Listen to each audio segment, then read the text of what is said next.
सभी को जय श्री राम, जय श्री राम, जय श्री राम। कैसे हैं? थोड़ा सा लेट हो गए, पार्टी में गए थे, फटाफट आके सीधा यहीं आके बैठ गई। चलिए शुरू करते हैं। पहले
शांति शांति शांति।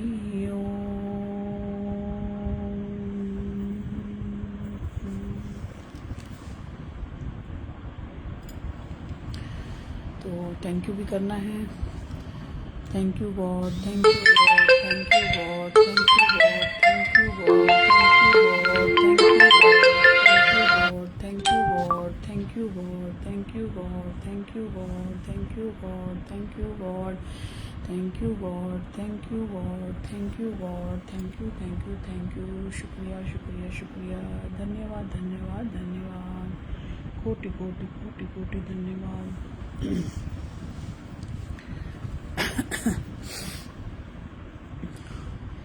तो क्या चल रहा है? अच्छा लग रहा है ना? अब तो इतने दिन हो गए, थोड़े थोड़े पुष्प आने लगे, थोड़ी थोड़ी सुगंध आने लगी और कुछ लोगों के अनुभव भी आने लगे।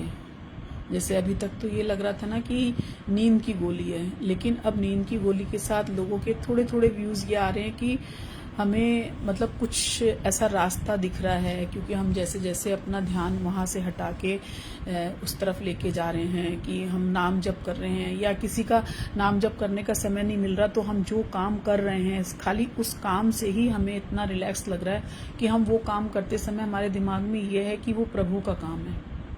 हम क्या सोचते हैं ना कि हमको प्रॉब्लम कहाँ से शुरुआत होती है जानते हैं? कि जब हम ये सोचते हैं मेरा है।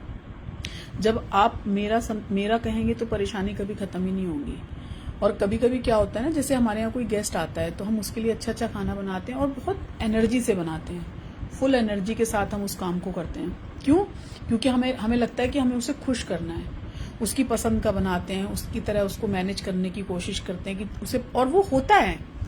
आप देखो, जिसके लिए हम खाना बनाते हैं और वो दिल से बनाते हैं ना, तो वो ऑटोमेटिकली, और अगर हम इस भाव से बनाते हैं कि उसे अच्छा लगे तो उसे अच्छा लगता भी है, क्योंकि हमने उसके आने की खबर से लेके और जो खाना बनाते समय और वो दिमाग में, वो मतलब उस समय हमारे दिमाग में वो चल रहा है।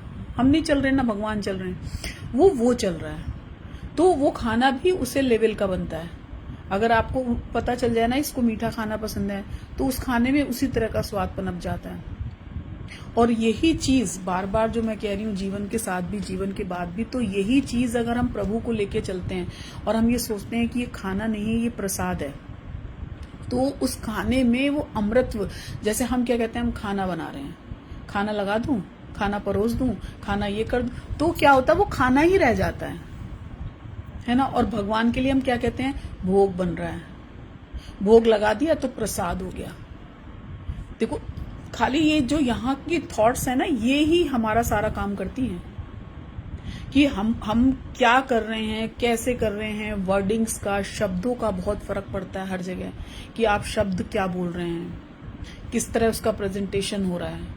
आप किसी के घर पे जाओ और किसी ने आपको मुंह बना के, मतलब ना हाय हेलो का भी जवाब नहीं दिया, या आ गए और उसने अच्छे से रिस्पॉन्स नहीं किया, तो कितना भी अच्छा उसने काजू बादाम और खाना रख दिया, आपको खाने का मन ही नहीं करेगा। क्यों?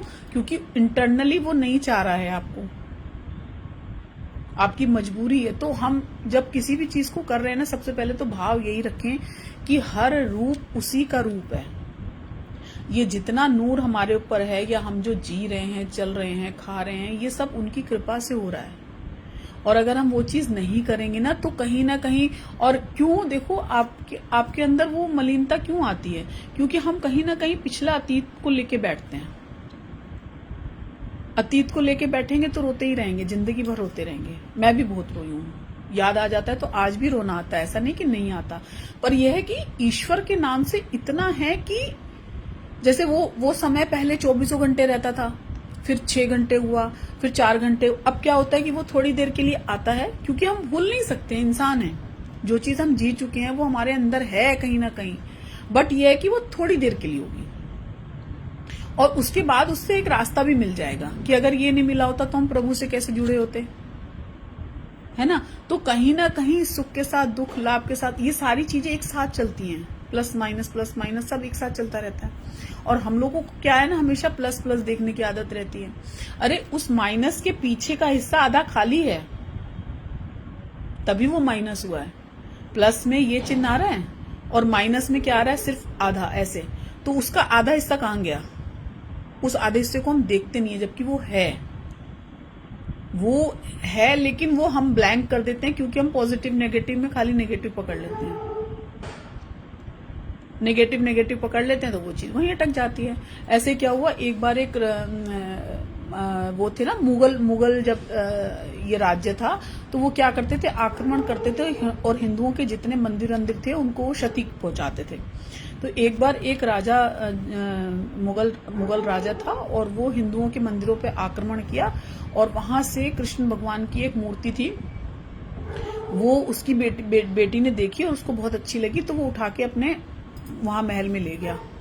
जबकि वो मंदिर की मूर्ति थी, प्राण प्रतिष्ठित मूर्ति थी, लेकिन अब उसे तो पता नहीं था कि ये प्राण प्रतिष्ठित मूर्ति और इसका मैं कैसे यूज करूंगा। तो उसकी बेटी क्या करती थी, उसके साथ खेलती थी, उससे बातें करती थी, उसको नहलाती थी, उसे कपड़े पहनाती थी, ऐसे ऐसे करती थी। तो बहुत दिनों तक ये चलता रहा। तो रामानुजाचार्य एक बहुत बड़े संत हुए हैं, उनके सपने में भगवान ने दर्शन दिए कि मैं यहाँ पे ये लोग मुझे यहाँ पे लेके आए हैं और इनकी लड़की मेरे साथ खेलती है और तुम मुझे यहाँ से लेके चलो, क्योंकि वो मुस्लिम थे और वहां का कल्चर, जबकि वो निश्चल भाव से, बच्चे को कुछ पता नहीं था, वो तो मूर्ति समझ के उसको खेल रही थी। तो भगवान ने उसे सपने में दर्शन दिया और बोला कि मुझे लेके जाओ। अब वहां से वो सारे संतों को लेके उनके पास आए और आने के बाद उन्होंने सोचा कि मैं राजा से पहले गुहार लगाऊंगा, अगर राजा दे देंगे तो ठीक है, नहीं देंगे तो फिर देखेंगे। और संतों और मतलब जो साधु होते हैं उनके साथ कोई ज्यादा आर्ग्यू नहीं करता, ये इतना सेंस तो सबके अंदर ही होता है। तो उन्होंने क्या किया कि वहां गए और उनसे राजा से बोला कि जो है हमारी मूर्ति आपकी बेटी के पास है और आप हमें दे दीजिए, वो हमारे इष्ट हैं, हमारे भगवान हैं और हम उन्हें ले जाके मंदिर में स्थापना करेंगे। तो उन्होंने कहा कैसे इष्ट, कौन से इष्ट, वो तो मेरी बेटी खेलती है, हम तो नहीं देंगे। तो उन्होंने कहा ऐसे कैसे नहीं देंगे आप। और तो कहने लगे कि हाँ, आप लोगों में तो ये होता है ना कि भगवान जवाब देते हैं, भगवान चल के आ जाते हैं, तो तुम्हारे अगर भगवान में क्षमता है तो तुम उसे बुला लो, अगर वो आ जाते हैं तो तुम उसे लेके चला जाना, मैं कुछ नहीं कहूंगा। तो अब वो वहां पर उन्होंने अपना ध्यान लगाया और मतलब भगवान को आवाहन किया कि आप आइए और मुझे यहाँ से, मतलब आप इधर आ जाएंगे तो मैं आपको वहां ले जाके आपकी स्थापना कर दूंगा। तो उन्होंने सोचा कि भगवान ने कहा कि नहीं नहीं नहीं नहीं, मैं तो भक्तों के वशीभूत हूँ और मैं यहाँ पे कुछ नहीं कर सकता हूँ और तुम मुझे आके लेके जाओ। उन्होंने कहा बहुत चालू बनते हो, जब तुम्हारा मन होता है तो 3-3 कदम से आप अपना वो धरती आकाश नाप लेते हो, किसी के पास जाना तो पहुंच जाते हो, आज ज्यादा भाव खा रहे हो। ऐसे वो अपनेपन से उनसे लड़ाई करने लगे। तो उन्होंने कहा नहीं, वो ऐसे ले जाने नहीं दे रहे हैं हमें और आपको आना पड़ेगा, और ये मेरा दृढ़ निश्चय, नहीं तो मैं यहाँ से, मेरी तो बदनामी होगी, आपकी भी होगी। और भगवान भक्त का तो पूरा हक बनता है ना भगवान से लड़ने का। तो जब वो लड़ाई करने लगे और कहने लगे कि नहीं मैं नहीं जाऊंगा, मैं यहीं बैठा रहूंगा, आपको ही आना पड़ेगा। और जब उन्होंने आंख बंद करके भगवान को तन्मयता से, बिल्कुल मतलब एक आर्त भाव से जिसे कहते हैं कि पुकारा, तो भगवान जिस रूप में वहां पे विराजमान थे उसी स्वरूप में बाहर आ गए। अब राजा की भी आंखें एकदम फटी की फटी रह गई, ये क्या, ये कैसे। तो उन्होंने भी सनातन धर्म को एक्सेप्ट किया कि उसमें इतनी पावर है कि भगवान को आपका कुछ नहीं चाहिए, वो सिर्फ आपके भाव के भूखे हैं। आप उन्हें सिर्फ भाव दीजिए, आप भाव देंगे तो भगवान आपके पास स्वतः चल के आ जाएंगे किसी भी रूप में। देखो आपने जितने भी भक्त हुए हैं, मीराबाई हो गई, शबरी हो गई, या जो भी जितने भी, मीराबाई को तो मतलब उन्होंने देखो ना साक्षात अपने में समाहित कर लिया जब वो उन्होंने रो के पुकार लगाई कि अब मैं वापस नहीं जाना चाहती हूँ। और अब आपने मुझे 100 ब्राह्मण की हत्या का, जब उनको बुलाने आए थे 100 ब्राह्मण, कि उन्होंने कहा था अगर आप नहीं चलेंगी तो हम यहीं पे अपने प्राण दे देंगे। तो उन्होंने कहा कि अब मेरा सारा जीवन बीत गया और अब जब मेरे को इस स्टेज पे मैं आ गई और आप मुझे कह रहे हो कि वहां वापस चले जाओ, तब भगवान को मतलब करुणा और उनको ऐसी पुकार लगाई कि उन्होंने उनको अपने में समाहित कर लिया। और आज भी द्वारिकाधीश में आप जाइए तो वहां पर कहते हैं कि उनकी चीज की उंगली के पास उनका एक दुपट्टे का आंचल का एक वो बंधा हुआ है कपड़ा द्वारिकाधीश में। तो भगवान तो भक्तों के लिए ही हैं आपकी, और उनको कुछ भी नहीं चाहिए आपका। जैसे आज सवेरे मेरे पास कोई आया था तो उन्होंने बोला कि मैं बहुत टेंशन में हूँ, मेरे घर में ये हो रहा है, मेरे घर में वो हो रहा है, और जबकि वो कहती है कि मैं भगवान को बहुत मानती हूँ। तो मैंने कहा एक चीज रखो ना, या तो आप भगवान को मानते हो, समर्पित कर चुके हो, और या आप कर रहे हो। तो वो शांत हो गई। मैंने कहा देखो अगर आपने अपनी डोर उनको सौंप दी तो उनको करने दो ना जो वो कर रहे हैं, और आपको तो अच्छे के लिए ही मिल रहा है। थोड़ी सी प्रॉब्लम आ जाइए लेकिन उसके कुछ दिन बाद वो प्रॉब्लम से वहां से आप निकल जाओगे। वहां से आप निकलोगे और निकल के आपको एक नया रास्ता मिल जाएगा। तो जो भी चीजें हमारे जीवन में अच्छी या बुरी घटती हैं, उसके पीछे जरूर कुछ ना कुछ लॉजिक होता है, लेकिन वो हमें बहुत बाद में समझ में आता है, बहुत ही बाद में समझ में आता है, हमें खुद को भी बहुत बाद में समझ में आता है। लेकिन जब हम बहुत करीब पहुंचते हैं ना उनके पास, जैसे कहते हैं ना, प्रभु अगर हमें दूर से दिख रहे हैं और उनकी चमक हमको दिख रही है, तो वो चमक एकदम से, जैसे अंधेरे में से रात में भी अगर एकदम से लाइट जलाओ तो आंखें ऐसे ऐसे हो जाती हैं, मतलब हमें वो रोशनी हम बर्दाश्त नहीं कर पाते, चौंध हो जाती है एकदम से, जो हम अभी इंसान है स्वयं। तो जो भगवान स्वतः ही प्रकाशमय है, जो एक प्रकाश पुंज है, एक ज्योति स्वरूप है, वो जब मतलब सामने साक्षात आ जाएंगे तो सोचो कि कितनी कितनी उस ऊर्जा को हम कैसे देख सकते हैं इन आंखों से। लेकिन देखेगा कौन? तरेगा वही जिसके मन में हरि है। तो क्यों? क्योंकि उसने अपने आप को जब कर करके जैसे कहते हैं ना, अपने टक्कर का फ्रेंड हो या अपने बराबर की रिश्तेदारी, कहते हैं ना कि अपने बराबर की चीजें अच्छी लगती हैं। तो जब हम उस तुल्य हो जाएंगे, थोड़ा सा भी कण, तो हम उस प्रकाश को देखने के लिए सक्षम हो जाएंगे, हम उसको झेल पाएंगे। जैसे कोई प्रधानमंत्री, अगर हमारे सामने कोई हमसे सीनियर बहुत अच्छा आके बैठ जाए, तो कभी कभी हक पकाता है ना इंसान कि स्टेज पे हम कैसे जाएंगे, कैसे बात करेंगे, या सामने भी आके बैठ जाए, जैसे किसी का इंटरव्यू चल रहा हो और बहुत बड़ी कंपनी हो, तो 10 बार जो जाता है ना इंटरव्यू देने, उसके मन में कहीं ना कहीं कुछ ना कुछ चलता रहता है। लेकिन जब वो कई सारे इंटरव्यू दे लेता है, तो वो इतना परफेक्ट हो जाता है कि वो कोई भी बैठा हो उसके सामने, वो खटखट जवाब दे देगा। क्यों? क्योंकि उसने उसको साधा है। साधु मतलब सद गया। साधन जिसकी हम प्रैक्टिस कर रहे हैं, वो हमारे अंदर वो चल रही है। तो जब हम इंटरनली उस हरि नाम को जपते उस लेवल तक पहुंच जाएंगे कि हमारी ऑरा से वो नाम दिखने लग जाएगा कि शक्ल मेरी हो और रूप उनका हो। हम जैसे भगवान साक्षात नहीं आते, किसी न किसी रूप में आते हैं, तो उसी तरह होंगे तो हम सामने, लेकिन प्रतिबिंब उनका दर्शाया जाएगा। वो देखते ही समझ जाएगा कि कौन आ रहा है हमारे पास। एक अजीब सी मस्ती आ जाती है, एक अजब सी मस्ती तन मन पे छाई है। तो वो मस्ती ही अलग हो जाती है, और वो स्वतः होती है, आप कर नहीं सकते। जैसे जिसको जिस चीज का शौक है ना, उसको अगर वो चीज मिल जाए तो वो मस्त हो जाता है। मतलब जिसको नाचने का, और अगर वो मुग्ध होके वो नाच रहा है, या जैसे मुझे भजन का शौक, तो वो अपने आप होता है, हम कर नहीं रहे उसे। और जो चीज स्वतः होती है वो गॉड है, वो साक्षात भगवान के स्वरूप है। और जो धीरे धीरे जड़ता हमारे अंदर आती जाती है, वो सिर्फ और सिर्फ नाम से ही आएगी। गुरु ग्रंथ साहिब में भी लिखा है, नानक नाम जहाज है, चढ़े सो उतरे पार। तो इतना बड़ा समुंदर भी नाम से, रामचंद्र जी के जो पत्थर वहां पे फेंके गए, उससे तर गए। और जो हम हैं, जो नॉर्मल हैं बिल्कुल, जिनको कुछ भी ABCD नहीं आता, हम सारे के सारे सब तर सकते हैं। और जब कहते हैं ना, साथ ही हाथ बढ़ाना, मिलकर बोझ उठाना, तो जैसे अभी हमने ये स्टार्टिंग करी है, छोटी सी स्टार्टिंग है, मैं तो पूरे विश्व के लिए कह रही हूँ कि सारा विश्व इस चीज को भले साथ में जुड़ के ना करे, अपने घर में करे, कहीं पर भी बैठकर करे, लेकिन करे। किसी 100 में से कोई एक भी अगर किसी चीज को सुन के और उसको थोड़ा सा, इतना सा लेश मात्र भी अगर अंतर आ जाता है ना, तो लगता है कि हमारी मेहनत सफल हुई। और कोशिश तो यही थी, देखो हमारी, कि हम 5 मिनट से स्टार्ट करेंगे, अब 10 मिनट हो गया, और कल तो मैंने घड़ी देखी तो 40 मिनट हो गए थे। तो बड़ा वो भी लग रहा था कि लोग हमको टाइम दे रहे हैं और बैठ रहे हैं, आ रहे हैं हमारे साथ मिलके, सुन पा रहे हैं उस चीज को। अच्छा और वो पता है ऑटोमेटिकली ही चलता जाता है। ऐसा नहीं है कि मैं मतलब चाह रही हूँ लंबा करना, लेकिन वो बात ऐसे चलने लग जाती है कि वो रुकती ही नहीं है। वो इतना अच्छा फ्लाईओवर है ना हमारा, कि उस पे गाड़ी हमेशा 100-150 की स्पीड पे चलेगी, और कभी टक्कर भी नहीं होगा, कभी एक्सीडेंट भी नहीं होगी, और सीधा तार प्रभु से जुड़ेंगे। ये है प्रभु के नाम की महिमा। और जहां जहां प्रभु का नाम बसेगा, वहां पर कोई भी नेगेटिविटी होगी ही नहीं। और 2 ही चीजें होती हैं, बार बार बोल रही हूं, कि आप अगर छोड़ेंगे तो भगवान पकड़ेंगे। मत परेशान हो, मत, जीवन में जो कुछ है वो हमारे कर्मों का है।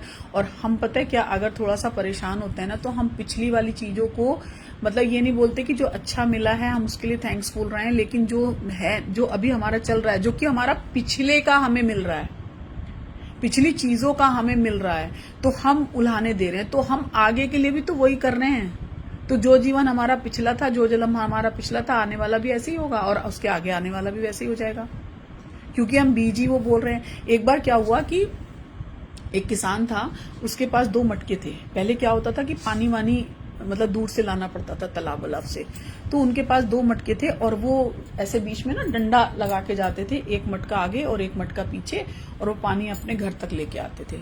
अब उसमें क्या हुआ कि एक मटका कहीं से थोड़ा सा रिस गया, तो वो जब नदी पे पानी लेने जाता था और नदी से जब पानी लेकर आता था, तब तक में जो मटका थोड़ा सा चटक गया था, उससे पानी रिस रिस के वो आधा रह जाता था उसके घर तक आते आते। तो उसे जबकि पता था, इसमें देखो पॉजिटिव नेगेटिव भी आएगा, उसको पता था कि ये चटक चुका है, लेकिन उसने कभी उस चीज को वो नहीं किया, लेकिन वो उसको लेके जाता रहा, लेके आता रहा, रोज वो इसी क्रम में रहता था। अब कुछ दिनों तक उसने देखा कि ये मटका थोड़ा सा टूटा हुआ है, तो उसने एक बीज लिए और वो बीजों को वहां से बिखेरता हुआ चला गया जहां से वो मटका चूता था। तो जो मटके 2 थे ना, उन्होंने आपस में कहा कि देखो तुम तो आधे ही रह जाते हो यहाँ तक आते आते, मैं तो पूरा रहता हूँ। तो उसने अपने उससे बोला कि इसको फेंक दीजिए, क्योंकि इससे तो आपका काम आधा ही काम होता है, पूरा होता ही नहीं, क्योंकि ये तो आधे से ज्यादा पानी इसका वेस्ट हो जाता है, क्योंकि मटका टूट गया। तो वो रोने लगा, जो दूसरा वाला मटका था जो आधा रह जाता था। तो उसने कहा मालिक आप मुझे फेंक दीजिए, मैं तो किसी काम का नहीं हूँ। तो उसने कहा नहीं, तुम किसी काम के नहीं हो, तुम बहुत काम के हो, ये इसका जवाब मैं तुम्हें कल दूंगा। अब वो बंदा वहां से गया और जो है यहाँ पे अपने जैसे वो मटका लेके जाता था, सेम वैसे ही वो मटका लेके गया और पानी भरा। और पानी भरने के बाद जब वो वापस आने लगा, तो उसने उस मटके से बोला तुमने कुछ देखा रास्ते में? उसने कहा क्या क्या देखूं मैं? तो उसने कहा नहीं, तुमने देखा, कुछ तो देखा होगा रास्ते में आते समय। उसने कहा हाँ, बहुत अच्छी फुलवारी थी, इतना अच्छा लग रहा था, इतना सुंदर था, बहुत बहुत अच्छे फूल खिले हुए थे। तो उसने कहा ये फूल कहाँ से खिले पता है? उसने कहा नहीं। उसने कहा ये फूल तुम्हारे कारण खिले हैं। उसने कहा कैसे? उसने कहा कि जो बीज डाल दिए थे ना मैंने एक दिन, मुझे पता था, तो उससे जो पानी थोड़ा रिस के रास्ते में आता था, उस पानी से उसकी बुआई हो जाती थी, मतलब थोड़ा पानी उसमें चला जाता था, और उसके बाद उसमें से अंकुर फूटा और वो वहां से फूल निकले, और वहां से एक बिल्कुल गलियारा सा बन गया, सुंदर सा एक रास्ता बन गया, उस टूटे हुए चीज से रास्ता बन गया। तो तब उसको लगा कि मतलब एक जो बंदा कहते हैं ना, खोटा सिक्का अपना हो वो, लेकिन होता तो अपना ही है। तो अगर किसी को पॉजिटिव करना है, वो मालिक था, अगर वो चाहता तो 2 मिनट में उसे उठा के फेंक देता, लेकिन उसने फेंका नहीं। उसने कहा तुम्हारी वजह से ये फुलवारी सींची गई है और वो आज इस कगार पे आ गई कि उसमें से फूल निकल आए हैं। वही मैं तुम्हें दिखाना चाह रहा था कि हम प्रयास करते रहें। अगर थोड़ा सा पानी रिस भी रहा है ना, तो इसका मतलब जैसे हमसे कभी कभी क्या होता है ना, कोई चीज जैसे नुकसान हो गई, या जैसे उसमें जो है हम लोग सिंक में जब खाना वाना धोते हैं तो उसके कुछ कण खाने के उसमें चले जाते हैं, टोटली तो खाना नहीं होता, हल्का फुल्का लगा रहता है। तो हिंदू कल्चर में तो ये तक कहा गया है कि नाली में जो कीड़े होते हैं ना, जैसे हम लोग जो उसका चावल का जैसे माड़ भी निकालते हैं ना, तो उसको बर्तन में करके तब उसमें डालते हैं ताकि वहां के जीव जंतु ना मर जाएं। तो जो जीव जंतु उस नाली में पल रहे हैं, उनको कहाँ से खाना मिल रहा है? तो जो हम खा के थाली धो रहे हैं, उस थाली को क्लीन करने के बाद जो कण नीचे गिर जा रहे हैं, उसको वो खा के पनप रहे हैं। तो ये सोच ही तो है। हिंदू जो धर्म है, सनातन धर्म जो हमारा है, तो ये हमारा क्या है? ये हमारा वो धर्म है जो हर चीज को पनाह देता है, सबको एक्सेप्ट करता है, जीव जंतुओं को एक्सेप्ट करता है, पेड़ की पूजा करता है, तुलसी माता, पीपल, गंगा मैया, मतलब हर चीज को उन्होंने इम्पोर्टेंस दी है, गो माता को। आप देखो गायत्री मंत्र को, और आपके कुत्ता है तो वो केतु का प्रतीक है, उसको खिलाइए तो केतु शांत हो जाएगा। ये पीपल है तो शनि का है, सूर्य भगवान, मतलब हर चीज को महत्वता दी गई है। और हम लोग 4 लोग जो अपने घर में रहते हैं, हम 4 लोगों को महत्व नहीं दे पाते हैं। तो सोच के देखो कि हमारा धर्म हमें क्या सिखाता है। और हर इंसान को इतना तो करना ही चाहिए कि कम से कम हम एक दूसरे को समझ सके, या अगर हमारे जीवन में कोई भी नहीं है तो हमारे जो अड़ोस पड़ोस जो हमारे साथ में चल रहे हैं, हम उनको सपोर्ट करके हम उनको आगे लेके जाएं। उनके लिए एक ऐसी यात्रा तैयार करें कि उनको भी अगर हमारी जरूरत हो तो हम उनकी सपोर्ट में खड़े, और कोई हमसे अगर प्यार, हम उनको सपोर्ट करें, वो हमें सपोर्ट करें। ये कल्चर अब धीरे धीरे बहुत खत्म होता जा रहा है। लेकिन जैसे ये ऑनलाइन सामान आ रहा है, तो पहले क्या होता था, जब हम लोग कहीं जाते थे तो हम रिक्शा करते थे, रिक्शे वाले की कमाई हुई, फिर वहां उतरे, मार्केट गए, मार्केट में 4 दुकान देखी, उनसे हाय हेलो हुई, वहां पे हमने सामान खरीदा, सामान खरीदने के बाद फिर वहां हम कुछ खाते पीते हैं, फिर वहां उनकी कमाई हुई, फिर हम दोबारा से ई रिक्शा पकड़ के आते हैं, ई रिक्शा, रिक्शा जो भी हमारे पास है। उसके बाद जो जान पहचान बढ़ती है। ऐसे ही एक आदमी था, वो क्या था कि वो अपना वो लेने जाता था, जैसे बड़े लोग होते हैं ना, दूध लेने चले गए, यहाँ चले गए, बच्चों को स्कूल से लेने चले गए, तो एक बड़ा बुजुर्ग था, उनको कहीं रास्ते में चक्कर आ गया और वो गिर गए। अब जैसे ये ऑनलाइन का जमाना है, हम फ्लैट में ही खत्म हो जा रहे हैं, किसी को कुछ पता ही नहीं चल रहा। तो उनके बच्चे बाहर रहते थे, तो वो वहां जब गिर गए तो उनके जो वहां के दुकानदार थे, जहां वो जाते थे, बैठते उठते थे, वो उनको अपने घर में लेके गए, उनकी केयर करी, और वो मतलब उनको जब तक होश नहीं आया उनकी उन्होंने सेवा करी, और होश आने के बाद उन्हें घर जाने की वो मतलब आज्ञा दी कि अब आप जाइए, कोई बात नहीं। तो ये था पुराना कल्चर। और जबकि किसी से कोई रिश्तेदारी नहीं होती थी। आजकल तो रिश्तेदारी क्या कोई भी नहीं है, सब अपने में ही सीमित होके रह गए हैं। तो अगर हम अपने में ही सीमित हो जाएंगे तो हमारे पास अगर कितनी भी अच्छी सुगंध होगी और हमने उसे अगर अलमारी में पैक करके रख दिया तो वो सुगंध किसी काम की नहीं है, जब तक आप उसको बिखेरोगे नहीं। तो ज्ञान के मोती भी जब तक हम बिखेरेंगे नहीं तब तक वो मिलेगा नहीं किसी को। तो और हम छुपा लेते हैं, अगर हमें कुछ आता भी है ना तो हम बांटते नहीं है, लेकिन बांटिए। राम नाम के हीरे मोती मैं बिखराऊं गली गली, कृष्ण नाम के हीरे मोती मैं बिखराऊं गली गली।